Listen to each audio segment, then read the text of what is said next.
আসসালামু আলাইকুম। আজকে আমি আলোচনা করব প্রস্রাব লাল হওয়ার কারণ এবং এর প্রতিরোধের উপায় সম্পর্কে। প্রস্রাব লাল হয় অনেক কারণে, তার মধ্যে সবচেয়ে কমন কারণ প্রস্রাবের সাথে রক্ত যাওয়া। এবং কি কি কারণে প্রস্রাব রক্ত যেতে পারে? প্রস্রাবে রক্ত যাওয়ার প্রধান কারণ হচ্ছে প্রস্রাবের ইনফেকশন। এছাড়াও টিবি এবং মূত্রথলির ক্যান্সারের কারণে প্রস্রাবের সাথে রক্ত যেতে পারে। প্রস্রাবে রক্ত যাওয়া ছাড়াও অন্যান্য কারণেও প্রস্রাব লাল হতে পারে। কিছু কিছু খাবার খেলে প্রস্রাব লাল হতে পারে, যেমন ড্রাগন ফল কিংবা লাল জাতীয় যে খাবার আমরা যদি খাই তাহলে প্রস্রাব লালচে হতে পারে। আপনি যদি পানি কম খান তাহলে কনসেন্ট্রেটেড ইউরিন তৈরি হয় এবং অনেক সময় লালচে দেখায় কনসেন্ট্রেটেড ইউরিন।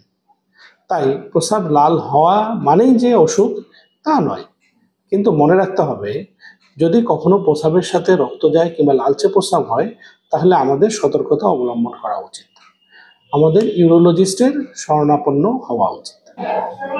আপনি ইউরোলজিস্টের কাছে গেলে ইউরোলজিস্ট সাধারণভাবে অল্প কয়েকটি পরীক্ষা করবে, যেমন ইউরিনের রুটিন টেস্ট এবং আলট্রাসোনোগ্রাম।